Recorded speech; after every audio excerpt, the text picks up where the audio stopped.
Friends, இந்த வீடியோவில் நம்ம தமிழில் அடிக்கடி பேசக்கூடிய 50 வாக்கியங்களை எப்படி இங்கிலீஷில் பேசணும் அப்படிங்கிறத பார்க்கலாங்க. ஃபர்ஸ்ட் ஒன்று பாருங்களேன். நான் முயற்சி செய்கிறேன். நம்ம அதை பேச்சுலக்கில் நான் ட்ரை பண்ணுறேன் அப்படின்னு சொல்லுவோம் பார்த்தீங்களா. ஒரு வேலைக்கு ட்ரை பண்ணலாம், இந்த மாதிரி ஒரு படிப்புக்காக ஒரு கல்லூரிக்கு நம்ம ட்ரை பண்ணலாம் சொல்லுவோம் பார்த்தீங்களா. நான் முயற்சி செய்கிறேன் அப்படின்னா ஐ ட்ரை, தட்ஸ் ஆல், அவ்வளோதான். ஐ ட்ரை, நான் முயற்சி செய்கிறேன். இப்போ அடுத்து பாருங்கள், நான் முயற்சி செய்தேன் அப்படின்னா பாருங்கள், நடந்து முடிந்ததை பற்றி பேசியிருக்கோம். நான் ட்ரை பண்ணேன் ஆனால் எனக்கு கிடைக்கல சொல்லுவோம் பார்த்தீங்களா. நான் முயற்சி செய்தேன் அப்படின்னா ஐ ட்ரைட், ஐ ட்ரைட், நான் முயற்சி செய்தேன். இப்போ அடுத்து பாருங்களேன், நான் முயற்சி செய்வேன். பாருங்கள், ஃப்யூச்சரை வச்சு தான் பேசியிருக்கோம். நான் ட்ரை பண்ணுவேன், இப்போ இல்லை, ஃப்யூச்சரை வச்சு தான் பேசியிருக்கோம். சிம்பிள் தான். ஐ வில் ட்ரை, நான் முயற்சி செய்வேன். சொல்லுங்கள் பக்கம். ஐ வில் ட்ரை, நான் முயற்சி செய்வேன். இப்போ இந்த 3 சென்ஸ் இங்கிலீஷில் பாருங்களேன். ஐ ட்ரை, நான் முயற்சி செய்கிறேன். ஐ ட்ரைட், நான் முயற்சி செய்தேன். ஐ வில் ட்ரை, நான் முயற்சி செய்வேன். தட்ஸ் ஆல், தான். ஈஸியாக இருக்கா? இப்போ உங்களுக்கு சிம்பிளான ஹோம்ஒர்க். நான் சமைக்கிறேன், நான் சமைத்தேன், நான் சமைப்பேன். ரொம்ப சிம்பிள் தான்.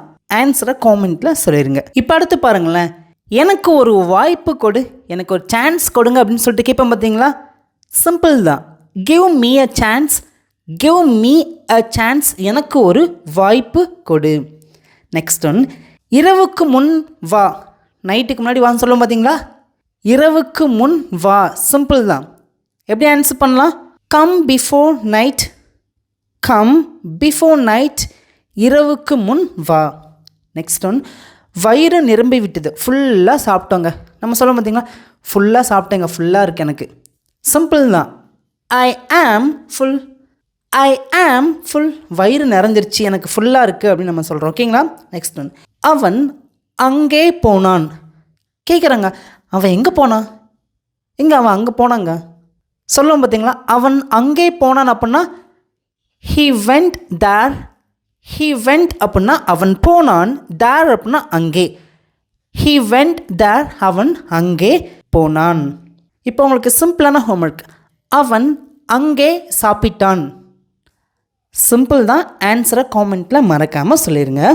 அடுத்து பாருங்கள், நீ எங்கே இருக்கிறாய், நீ எங்கே இருக்கிறாய். இது எப்படி சொல்லலாம்?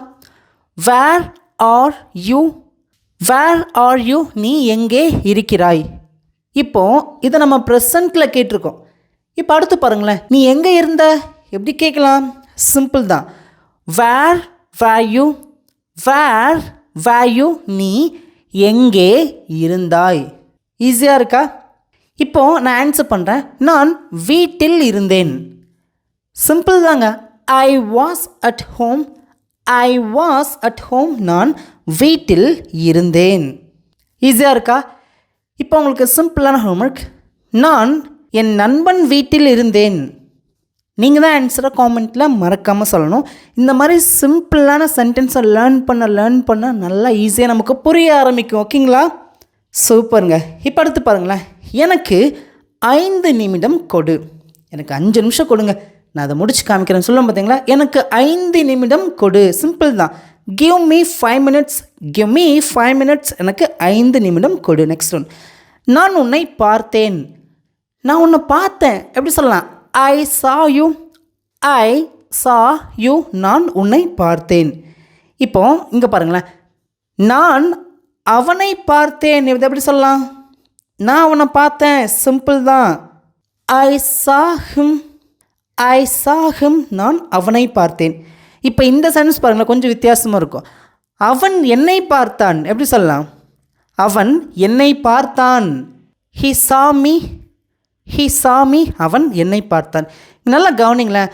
நான் அவனை பார்த்தேன் அப்படின்னா ஐ சா ஹிம், அவன் என்னை பார்த்தான் அப்படின்னா ஹி சா மீ. தட்ஸ் ஆல், அவ்வளோதான். ரெண்டுக்குள்ள வித்தியாசம் இவ்வளோ தாங்க. புரிஞ்சிருச்சா? அடுத்து பார்க்கலாமா?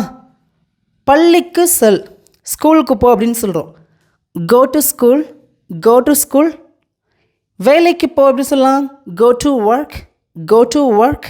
தரையை தொட, இது எப்படி சொல்லலாம்? Sweep the floor, sweep the floor. Next one, நான் 6 மணிக்கு எழுகிறேன். நீங்கள் டெய்லி ரொட்டீனாக 6 மணிக்கு எழுந்திருக்கிறீங்க அப்படிங்கிறத நீங்கள் சொல்கிறீங்க, ஓகேங்களா? நான் 6 மணிக்கு எழுந்திருக்கிறேன். I wake up at 6 o'clock. I wake up at 6 o'clock. நான் 6 மணிக்கு எழுந்திருக்கிறேன். நெக்ஸ்ட் ஒன், நான் படிக்க வேண்டி இருக்கிறது. பசங்கள்லாம் நம்மளை விளையாட கூப்பிட்றாங்க, ஆனால் நமக்கு படிக்க வேண்டியது நிறைய இருக்குது. கண்டிப்பாக படித்து தான் ஆகணும், ஒரு வழியே கிடையாது. அது நம்முடைய கடமை, படித்தே ஆகணும். படிக்கிறதுக்கு அவ்வளோ இருக்குது. ஃப்ரெண்ட்ஸ் வந்து விளையாட கூப்பிடும்போது சொல்கிறோம் பார்த்தீங்களா, நான் வரலப்பா எனக்கு படிக்க வேண்டியது இருக்குது சொல்லுவோம் பார்த்தீங்களா. சிம்பிள் தாங்க. ஐ have to study. I have to study. நான் படிக்க வேண்டி இருக்கிறது. இப்போ அடுத்து பாருங்கள், அவள் சமைக்க வேண்டி இருக்கிறது. எப்படி சொல்லலாம்? She has to cook. She has to cook. அவள் சமைக்க வேண்டி இருக்கிறது. நெக்ஸ்ட் ஒன், நாங்கள் சாப்பிட வேண்டி இருக்கிறது. டைம் ஆச்சு, நாங்கள் சாப்பிட வேண்டியது இருக்குது அப்படின்னு சொல்ல பார்த்தீங்களா. we have to eat. we have to eat. நாங்கள் சாப்பிட வேண்டி இருக்கிறது. ஈஸியாக இருக்கா? நல்லா புரிஞ்சிருச்சா? சூப்பருங்க, வெரி குட். இப்போ உங்களுக்கு இதை வச்சு உங்களுக்கு ப்ரெசண்ட், பாஸ்ட், ஃப்யூச்சர் உங்களுக்கு சொல்லிக் கொடுக்க ரொம்ப ரொம்ப ஈஸியாக புரியும். பாருங்களேன், நான் சென்னைக்கு போக வேண்டி இருக்கிறது. ஒரு வேலையாக நீங்கள் சென்னைக்கு போக வேண்டி இருக்குது, கண்டிப்பாக போய் தான் ஆகணும். ஆஃபீஸ் ஒர்க்குக்காக நீங்கள் போய் தான் ஆகணும், வேறு வழியே கிடையாது, ஓகேங்களா? நான் சென்னைக்கு போக வேண்டி இருக்கிறது இப்போ சொல்கிறோம், ஓகேங்களா? நான் சென்னைக்கு போக வேண்டி இருக்குது. எப்படி சொல்லலாம்? I have to go to Chennai. I have to go to Chennai. நான் சென்னைக்கு போக வேண்டி இருக்கிறது. இங்கே ஹாவ் டு அப்படிங்கிறது பார்த்திங்கன்னா போக வேண்டி இருக்கிறது, அது ப்ரெசண்ட்டாக நமக்கு காமிக்கும், ஓகேங்களா? இப்போ இதுவே இந்த சென்டென்ஸ் நான் பாஸ்ட்டில் இங்கே எழுத போகிறேன் பாருங்களேன். நான் சென்னைக்கு போக வேண்டி இருந்தது, அதனால தான் என்னோடய ஃபங்க்ஷனுக்கு வர முடியலை. நான் சென்னைக்கு போக வேண்டி இருந்துச்சு, வேறு வழியே கிடையாது, போய் தான் ஆகணும், அதனால் போயிட்டேன், நான் போக வேண்டி இருந்துச்சு, அதனால தான் ஃபங்க்ஷனுக்கு வர முடியல சொல்லுவோம் பார்த்தீங்களா. இங்கே ஒரு செயலை செய்ய வேண்டி இருந்தது கடந்த காலத்தில் அப்படின்னு நம்ம சொல்கிறோம். இது எப்படி சொல்லலாம்? சிம்பிள் தான். I had to go to Chennai. I had to go to Chennai. நான் சென்னைக்கு போக வேண்டி இருந்தது. இங்கே ஹேட் டு அப்படிங்கிறது போக வேண்டி இருந்தது, அந்த கடந்த காலத்தை குறிக்கும், ஓகேங்களா? ஈஸியாக இருக்கா? இப்போ ஃப்யூச்சரில் எப்படி சொல்லலாம்? நான் சென்னைக்கு போக வேண்டி இருக்கும். அடுத்த வாரம் நான் சென்னைக்கு போக வேண்டி இருக்கும், கண்டிப்பாக போய் தான் ஆகணும், வேறு வழி கிடையாது, ஓகேங்களா? நான் சென்னைக்கு போக வேண்டி இருக்கும். எதிர்காலத்தை நோக்கி இந்த சென்டென்ஸ் நான் பேசியிருக்கேன். எப்படி சொல்லுவேன்? I will have to go to Chennai. I will have to go to Chennai. நான் சென்னைக்கு போக வேண்டி இருக்கும். இப்போ இங்கே நான் இந்த 3 சென்டென்ஸ் இங்கிலீஷில் எழுதியிருக்கேன். I have to go to Chennai. நான் சென்னைக்கு போக வேண்டி இருக்கிறது, அந்த இருக்கிறது அப்படிங்கிறத காமிக்கும், ஓகேங்களா? இப்போ அடுத்த சென்டென்ஸ் பாருங்கள். I had to go to Chennai. நான் சென்னைக்கு போக வேண்டி இருந்தது. ஹேட் டு அப்படிங்கிறது இருந்தது அப்படின்னு காமிக்கு. அடுத்த சென்டென்ஸ் பாருங்கள். I will have to go to Chennai. நான் சென்னைக்கு போக வேண்டி இருக்கும். ஃப்யூச்சரை பற்றி பேசியிருக்கோம். வில் ஹாவ் டு அப்படிங்கிறது எதிர்காலத்தை குறிக்கும், ஓகேங்களா? ஈஸியாக இருக்கா? நல்லா புரிஞ்சிருச்சா? சூப்பருங்க, வெரி குட். இப்போ உங்களுக்கு சிம்பிளான ஹோம்ஒர்க். நான் வீட்டு பாடம் எழுத வேண்டி இருக்கிறது. நான் வீட்டு பாடம் எழுத வேண்டி இருந்தது. நான் வீட்டு பாடம் எழுத வேண்டி இருக்கும். ரொம்ப ரொம்ப பேசிக்கான சென்ஸ் தான். ஸோ ப்ளீஸ் தயவுசெய்து உங்களுடைய ஆன்சரை மறக்காமல் காமெண்ட்டில் நீங்கள் சொல்லிடுங்க. இப்போ அடுத்து பாருங்களேன். நான் கதவை மூடுகிறேன். I close the door. I close the door. நான் கதவை மூடுகிறேன். அடுத்து பாருங்கள். நான் கதவை பூட்டுகிறேன். I lock the door. I lock the door. நான் கதவை பூட்டுகிறேன். அடுத்து பாருங்கள். அதை செய் அப்படின்னா டூ இட். அதை செய், டூ இட். இது எல்லாம் உன் தவறு. It's all your fault. It's all your fault. இதெல்லாம் உன்னுடைய தவறு அப்படின்னு சொல்கிறோம், ஓகேங்களா? அடுத்து பாருங்கள். இது முக்கியமில்லை. இது எப்படி சொல்லலாம்? This is not important. This is not important. இது முக்கியம் இல்லை. Next one. இது என்னுடைய புத்தகம். This is my book. This is my book. இது என்னுடைய புத்தகம். Next one. இது என்னுடைய புத்தகம் இல்லை. This is not my book.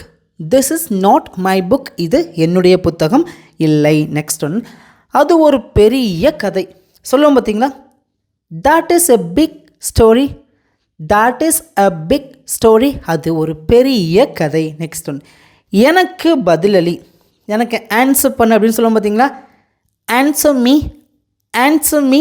Next ஒன்று பாருங்கள், என்னால் என்ன செய்ய முடியும், என்னால் என்ன செய்ய முடியும், what can I do, what can I do, என்னால் என்ன செய்ய முடியும். உனக்கு எவ்வளோ தைரியம், சொல்லுவோம் பார்த்தீங்களா, உனக்கு எவ்வளோ தைரியம், how dare you, how dare you, உனக்கு எவ்வளோ தைரியம். நெக்ஸ்ட் ஒன், அவசரப்பட வேண்டாம், அவசரப்பட வேண்டாம், டோன்ட் ரஷ், டோன்ட் ரஷ், அவசரப்பட வேண்டாம். நெக்ஸ்ட் ஒன், எனக்காக காத்திரு, எனக்காக வெயிட் பண்ணுன்னு சொல்லுவோம் பார்த்தீங்களா, wait for me, wait for me, எனக்காக காத்திரு. நெக்ஸ்ட் ஒன், எனக்காக காத்திருக்காதே, அதாவது எனக்காக வெயிட் பண்ண வேண்டாம் அப்படின்னு சொல்கிறோம். ஓகேங்களா, don't wait for me, don't wait for me, எனக்காக காத்திருக்க வேண்டாம். அடுத்து பாருங்க, பின்னால் திரும்பு, பின்னால் திரும்பு, டர்ன் பேக், டர்ன் பேக், என்னை மன்னித்து விடு, ப்ளீஸ் ஃபர்கிவ் மீ, தயவுசெய்து என்னை மன்னிச்சிடுன்னு சொல்ல பார்த்தீங்களா, ப்ளீஸ் ஃபர்கிவ் மீ, என்னை மன்னிச்சிடு. அவர்கள் அனைவரும், all of them, all of them, அவங்க அனைவரும், அவங்க எல்லாரும் அப்படின்னு சொல்கிறோம். ஓகேங்களா, நான் தனியாக இருக்கிறேன், ஐ ஆம் அலோன், ஐ எம் அலோன், நான் தனியாக இருக்கிறேன். நான் தனியாக இருந்தேன் அப்படின்னா எப்படி சொல்லலாம், I was alone, I was alone, நான் தனியாக இருந்தேன். நான் தனியாக இருப்பேன் அப்படின்னா எப்படி சொல்லலாம், I will be alone, I will be alone, நான் தனியாக இருப்பேன். இங்கே பாருங்கள், 3 சென்டென்ஸ் இங்கிலீஷில் எழுதியிருக்கேன். ஐ ஆம் அலோன் அப்படின்னா நான் தனியாக இருக்கிறேன், ஐ வாஸ் அலோன் அப்படின்னா நான் தனியாக இருந்தேன், ஐ வில் பி அலோன் அப்படின்னா நான் தனியாக இருப்பேன். Present, past, future, that's all தான். இப்போ உங்களுக்கு சிம்பிளான ஹோம்ஒர்க். நான் சந்தோஷமாக இருக்கிறேன், நான் சந்தோஷமாக இருந்தேன், நான் சந்தோஷமாக இருப்பேன். நான் சந்தோஷமாக இருக்கிறேன், இது ப்ரெசண்ட்டை குறிக்குது, சந்தோஷமாக இருந்தேன் பாஸ்ட் டென்ஸை குறிக்கி, சந்தோஷமாக இருப்பேன் ஃப்யூச்சர் டென்ஸை குறிக்கி. ரொம்ப ரொம்ப சிம்பிள் தான், ஆன்சர் எல்லாருக்குமே தெரியும். ப்ளீஸ் இந்த மாதிரி சென்டென்ஸை இங்கிலீஷில் வாயை திறந்து ப்ளீஸ் தயவு செய்து இங்கிலீஷில் பேசிடுங்க. முடிஞ்சுன்னா காமெண்ட்டில் தயவு செய்து ஆன்சர் பண்ணி ப்ராக்டிஸ் பண்ணுங்கள். இப்போ அடுத்து பார்க்கலாமா, என்னை கவனி, என்னை கவனி எப்படி சொல்லலாம், listen to me, listen to me. திரும்ப பார்க்கலாம், see you again, see you again. குறுக்கிடாத எப்படி சொல்லலாம், don't interrupt, don't interrupt. நான் தூங்கினேன், I slept, I slept, நான் தூங்கினேன். அடுத்து பாருங்க, இது மிகவும் விலை அதிகம், it is too expensive, it is too expensive, இது விலை மிகவும் அதிகம். நெக்ஸ்ட் ஒன், முணுமுணுக்காத, don't murmur, don't murmur. நீயாகவே போ, go by yourself, go by yourself, நீயாகவே போ. நீயாகவே செய்யப்போனா do by yourself, do by yourself. நீயாகவே சமையப்போனா cook by yourself, cook by yourself. புரிஞ்சா, ஈஸியாக இருக்கா? அடுத்து பாருங்களேன், வீண் பேச்சு பேசாதே, don't gossip, don't gossip, வீண் பேச்சு பேசாதே. இப்போ அடுத்து பாருங்களேன், லைட்டை ஆன் பண்ணு எப்படி சொல்லலாம், turn on the light, turn on the light. Light off பண்ணு எப்படி சொல்லலாம், turn off the light, turn off the light. Simple தாங்க. இப்போ உங்களுக்கு சிம்பிளான ஹோம்ஒர்க், ஃபேனை ஆன் பண்ணு, ஃபேனை ஆஃப் பண்ணு, ரொம்ப ரொம்ப சிம்பிள் தான். நிறைய நேரங்களில் இந்த சென்டென்ஸை நம்ம வீட்டில் பேசி ப்ராக்டிஸ் பண்ணுவோம், பழகுவோம். ஸோ ப்ளீஸ் உங்களோட ஆன்சர் காமெண்ட்லேயும் வீட்லேயும் பேசி பழகுங்க. தேங்க்யூ.